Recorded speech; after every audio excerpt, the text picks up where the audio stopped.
Assalamu alaikum dear students.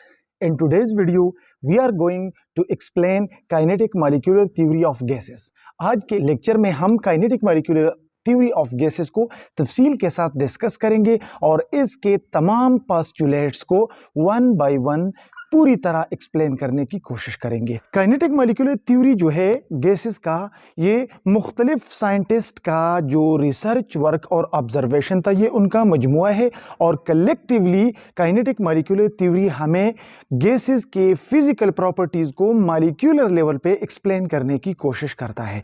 ये theory मुख्तलिफ postulates पे मुश्तमिल है जिनको हम वन बाई वन यहाँ पे एक्सप्लेन करने की कोशिश करते हैं। So let's start. The postulate number one of kinetic molecular theory is that all gases are composed of a large number of small particles called gas molecules.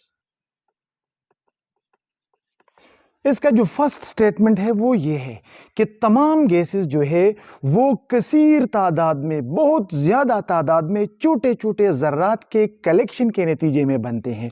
और ये जो छोटे छोटे ज़र्रात जो गैसेस को बनाते हैं, इन छोटे छोटे ज़र्रात को हम क्या कहते हैं? गैस मॉलिक्यूल्स कहते हैं। यानी तमाम गैसेस छोटे छोटे ज़र्रात पर मुश्तमिल होते हैं जो बहुत ज़्यादा तादाद में होते हैं। और ये छोटे छोटे ज़र्रात जो होते हैं इनको हम क्या कहते हैं? इनको हम गैस मॉलिक्यूल्स कहते हैं। Number second, the gas molecules are far apart from each other. Large empty spaces are there among gas molecules. दूसरा जो स्टेटमेंट है कि एमटी का, वो ये है कि ये जो गैस मॉलिक्यूल्स होते हैं वो एक दूसरे से काफ़ी डिस्टेंस पे होते हैं, एक दूसरे से काफ़ी दूर दूर होते हैं और इनके दरमियान काफ़ी सारा खाली जगह पड़ा रहता है। यानी गैस मॉलिक्यूल एक दूसरे से काफ़ी फासले पे होते हैं और गैस मॉलिक्यूल्स का दरमियान जो हिस्सा होता है वो एम्प्टी स्पेस होता है, यानी वो खाली होता है। थर्ड स्टेटमेंट क्या कहता है? The actual volume of gas molecule is negligibly small as compared to the total volume of gases. Third statement हमें कहता है कि चूंकि गैस मॉलिक्यूल से बना होता है और मॉलिक्यूल्स एक दूसरे से काफ़ी फासले पे होते हैं और इनके बीच खाली जगह मॉलिक्यूल के वॉल्यूम के मुकाबले में बहुत ज़्यादा होती है, तो गैस के मॉलिक्यूल्स का जो असल वॉल्यूम है वो गैस के ओवरऑल वॉल्यूम के मुकाबले में इतना स्मॉल होता है कि हम इसको नेग्लेक्ट कर सकते हैं। यानी the volume of actual gas molecule is negligible as compared to the total volume of gases. So ये स्टेटमेंट जो है यहाँ पे मैं इसको रेड लाइन से इंसर्कल कर दूंगा। यानी ये स्टेटमेंट जो है ये तमाम कंडीशन पे करेक्ट नहीं है। बाद में जब हम रियल बिहेवियर ऑफ गैसेस को डिस्कस करेंगे, रियल गैसेस को हम डिस्कस करेंगे, तो मुख्तलिफ कंडीशन पे ये जो पोस्टुलेट है ये गलत साबित होगा। सो यहाँ पे हमने इसको रेड लाइन से इंसर्कल कर लिया। नेक्स्ट स्टेटमेंट क्या है? नेक्स्ट स्टेटमेंट है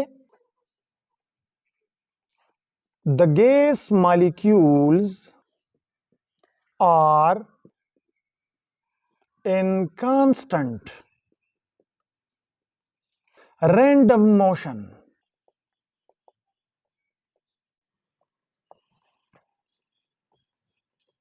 They collide with each other as well as with walls of container, and these collisions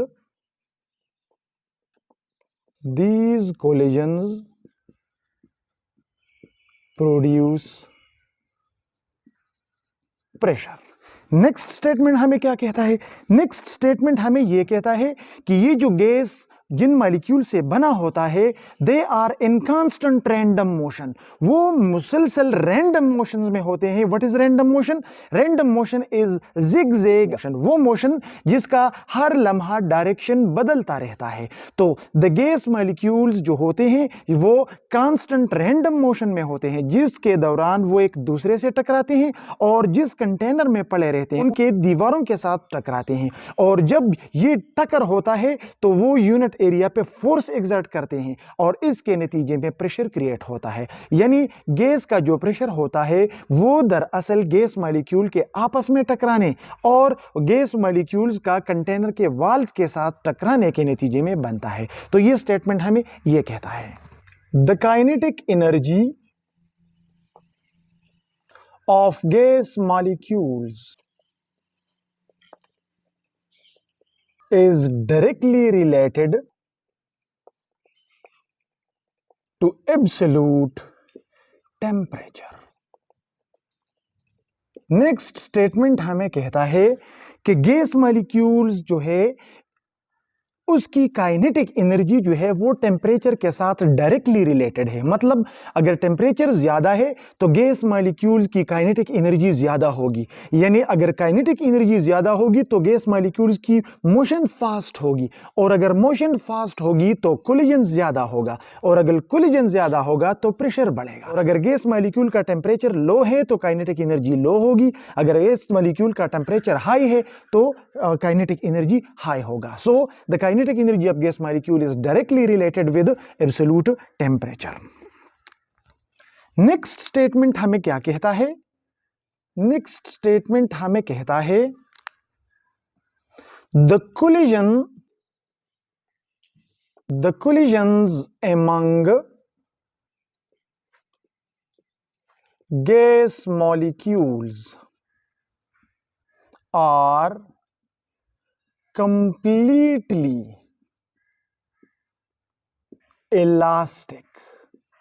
ये बहुत अहम स्टेटमेंट है कि गैस मॉलिक्यूल्स के बीच का जो कोलिजन्स होता है वो कंप्लीटली इलास्टिक होता है. कंप्लीटली इलास्टिक कोलिजन का मतलब है कि इस कोलिजन में गैस मॉलिक्यूल्स का आपस में काइनेटिक एनर्जी का एक्सचेंज करते हैं, आपस में मोमेंटम का एक्सचेंज करते हैं, लेकिन सिस्टम की टोटल काइनेटिक एनर्जी और सिस्टम का टोटल मोमेंटम जो होता है वो कंजर्व्ड होगा. फॉर एग्जांपल, अगर एक स्लो मूविंग मॉलिक्यूल्स है और दूसरा फास्ट मूविंग मॉलिक्यूल है, अगर स्लो मूविंग मॉलिक्यूल के साथ फास्टली मूविंग मॉलिक्यूल कोलिजन कर लेता है तो फास्ट स्लो हो जाता है और स्लो फास्ट हो जाता है. यानी अगर एक मॉलिक्यूल की एनर्जी घटती है तो दूसरे मॉलिक्यूल की एनर्जी प्रोपोर्शनेटली बढ़ेगी और ओवरऑल सिस्टम की टोटल एनर्जी जो है उसमें कोई चेंज नहीं आएगा. तो ऐसा कोलिजन जिसमें एनर्जी और मोमेंटम कंजर्व होते हैं, तो ऐसे कोलिजन को हम इलास्टिक कोलिजन कहते हैं. तो नेक्स्ट स्टेटमेंट हमें कहता है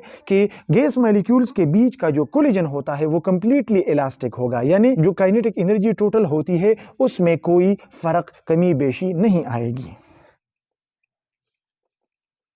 the molecules of different gases have the same kinetic energy at the same temperature. ये बहुत इंपॉर्टेंट वो पोस्टुलेट है. ये पोस्टुलेट हमें कहता है कि अगर हमारे पास मुख्तलिफ गैसेस है और वो सेम टेम्परेचर पे है तो उनका मुख्तलिफ गैसेस की काइनेटिक एनर्जी जो होगी वो सेम होगी. यानी जिस तरह हमें पता है कि kinetic energy is equal to half mv², या फिर हम इसको कहते हैं हाफ mu². ये दोनों बराबर है. फिजिक्स में एक यूज होता है, केमिस्ट्री में दूसरा यूज होता है, मतलब दोनों का जो है वो मीनिंग सेम है. लिहाजा काइनेटिक एनर्जी जो होता है बेसिकली दो चीजों पर मुश्तमिल होता है। एक है मास ऑफ द पार्टिकल और दूसरा है velocity square of the particle. यानी अगर टेम्परेचर कांस्टेंट है तो थ्योरी कहती है कि काइनेटिक एनर्जी कांस्टेंट होगी, और अगर काइनेटिक एनर्जी कांस्टेंट है तो product of mass and velocity जो है वो कांस्टेंट होगा मल्टीप्लाइड बाय हाफ। इसका मतलब है कि अगर हेवी गैस है तो उसकी वेलोसिटी कम होगी, और अगर लाइटर गैस है तो उसकी वेलोसिटी ज्यादा होगी, और इनका प्रोडक्ट सेम आएगा हेवियर और लाइटर गैसेस के लिए। लिहाजा अगर मुख्तलिफ गैसेस के मॉलिक्यूल हमारे साथ सेम टेम्परेचर पे है तो उनकी काइनेटिक एनर्जी बराबर होगी। यानी हेवियर गैस जो है वो स्लो मूव करेगा और लाइटर गैस वो फास्ट मूव करेगा। तो इसका मतलब ये है। नेक्स्ट स्टेटमेंट हमें क्या कहता है? नेक्स्ट स्टेटमेंट हमें कहता है कि नो फोर्सेस ऑफ अट्रैक्शन और repulsion are there among gas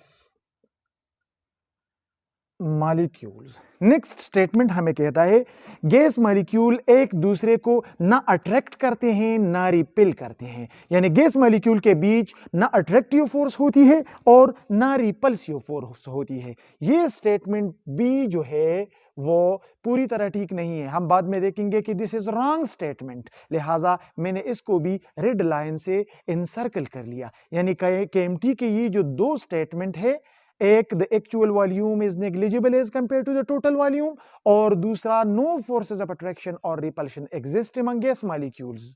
लिहाजा ये दो रॉन्ग स्टेटमेंट्स है अंडर डिफरेंट कंडीशन, और इसको हम बाद में तफसील से डिस्कस करेंगे। यहां पे मैं सिर्फ पॉइंट आउट करता हूं। तो नेक्स्ट स्टेटमेंट ये है कि गैस मॉलिक्यूल के बीच ना अट्रैक्टिव फोर्सेस होती है और ना रिपल्सिव फोर्सेस होती है।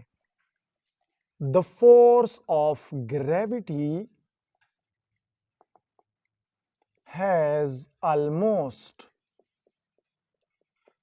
no effect on gas molecules।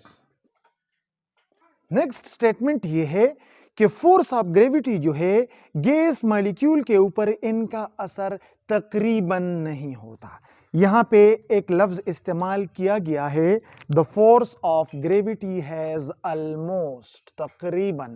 अगर ये ऑलमोस्ट लफ्ज नहीं होता तो ये स्टेटमेंट भी रॉन्ग होता, लेकिन इस स्टेटमेंट का मतलब है कि गैस मॉलिक्यूल्स के ऊपर ग्रेविटी का असर होता है, लेकिन इतना कम होता है कि हम कह सकते हैं कि गैस मॉलिक्यूल के ऊपर ग्रेविटी का असर तकरीबन नहीं होता। ये कुछ स्टेटमेंट्स थे, ये कुछ पोस्टुलेट्स थे काइनेटिक मॉलिक्यूलर थ्योरी के, और कलेक्टिवली ये पोस्टुलेट्स गैसेस के फिजिकल प्रॉपर्टीज और गैसेस के मुख्तलिफ बिहेवियर्स को बड़ी अच्छी अंदाज में मॉलिक्यूलर लेवल पे kinetic molecular theory of gases explain करती है। अब आगे लेक्चर्स में हम देखेंगे कि Boyle law, Charles law, Avogadro law, तकरीबन तमाम लॉज जो है वो काइनेटिक मॉलिक्यूलर थ्योरी के बेस पे वो उसको हम एक्सप्लेन कर सकते हैं। In that aspect this is a very important theory of gases. अगर आपको इन पोस्टुलेट्स में से कहीं कोई एक्सप्लेनेशन में आपको कोई डाउट, कोई क्वेश्चन आपके माइंड में आ गया हो तो you can ask your question in comments. Thank you for watching this video.